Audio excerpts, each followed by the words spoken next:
فالحقيقة قالت لهم أنا بقول قدام كلمة ربنا سبحانه وتعالى إن اللي يكتم شهادة فهو آثم. فأنا فعلا كنت قاعدة موجودة وبشهد إن هو فعلا ضرب، اتخانق مع مديره ودار بينهم خلافات ومشاجرات. الدكتورة نورهان حسين واللي قدام حضراتكم ده الدكتور حسين والدها اللي دفعت حياتها واتقتلت جوه مكتبها ب4 رصاصات من زميلها. ليه؟ لأنها بس قالت كلمة حج. كلمة حج في زمن ضاع فيه الحج. كلمة حج بتقولها ابتغاء مرضات المولى جل وعلا.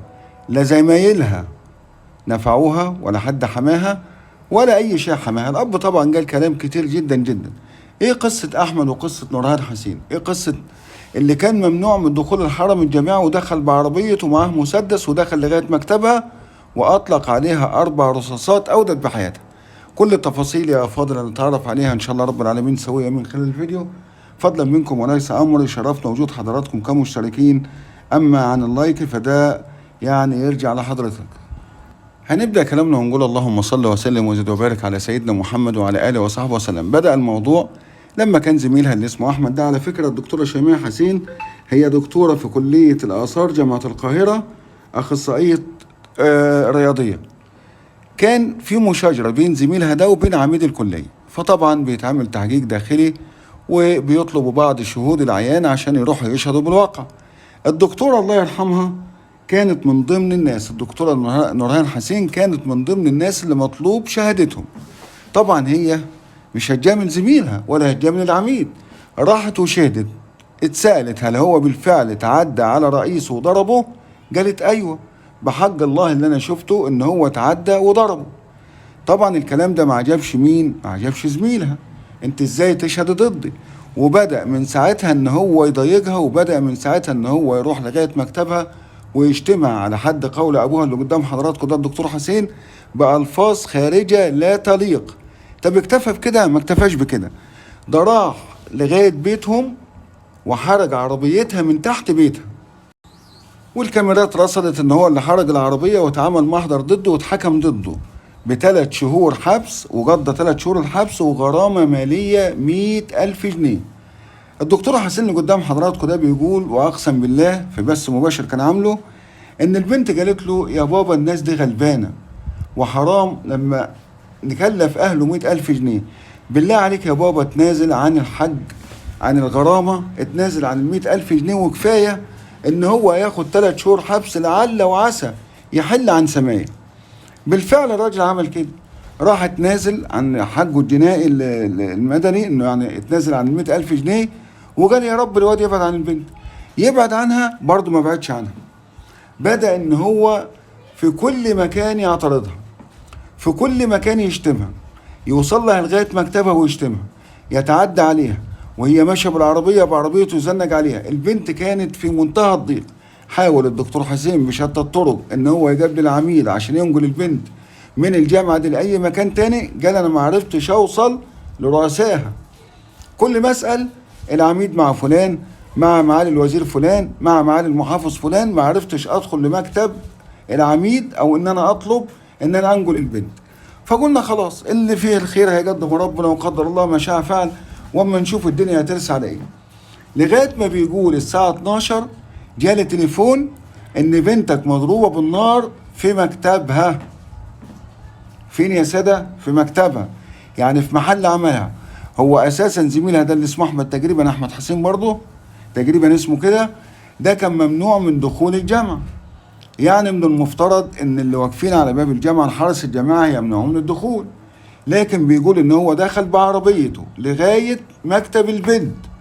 يعني دخل بعربيته ومر جوه الجامعه لغايه ما وصل للبنايه او المبنى اللي في مكتب البنت، ركن عربيته وطلع فوق المكتب. كان فيه 4 أو 5 افراد على حد قوله. طلع الطبنجه وضرب البنت 4 طلقات متتاليه.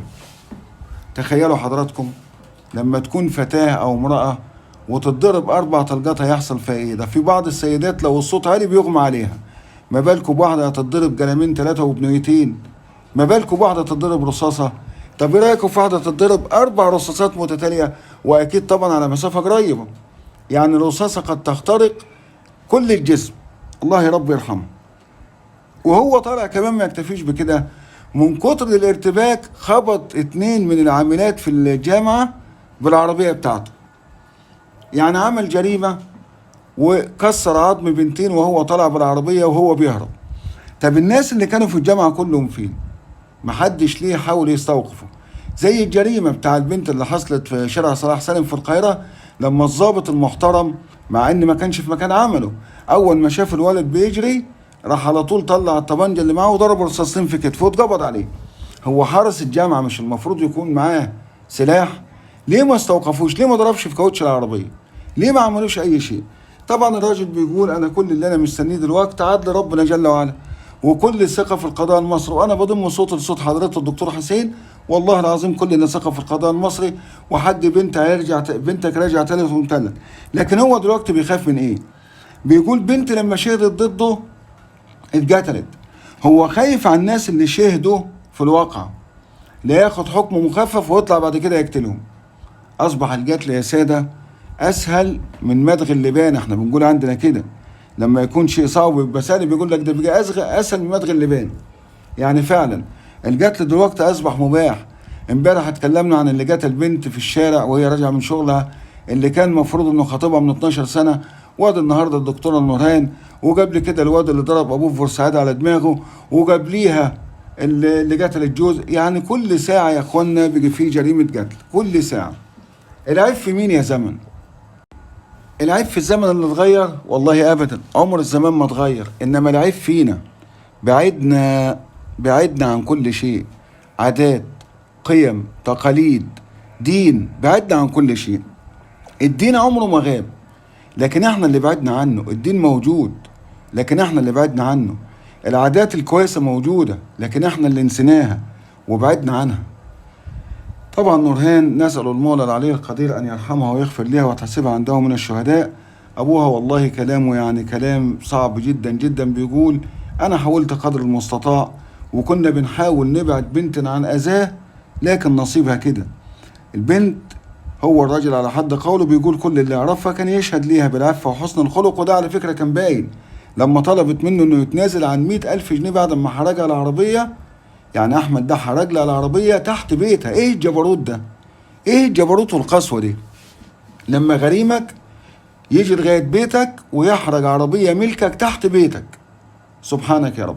ورغم انه خد عقاب اتسجن 3 شهور، لكنه طلع من السجن ونفس اللي في دماغه عايز ينتقم من البنت. ليه؟ لانها ببساطة قالت كلمة حج في زمن ضاع فيه الحج. نسأل الله العفو والعافية. بالله عليكم يا أكابر منتظرين تعليق حضراتكم على الموضوع. يا ريت كمان شرف لينا اشتراك حضراتكم في قناتنا المتواضعة. نسأل الله العلي القدير أن يحسن خواتيمنا جميعا. نترككم في حفظ الله وأمنه على أمل اللقاء بكم قريبا. نستودعكم الله والسلام عليكم ورحمة الله وبركاته.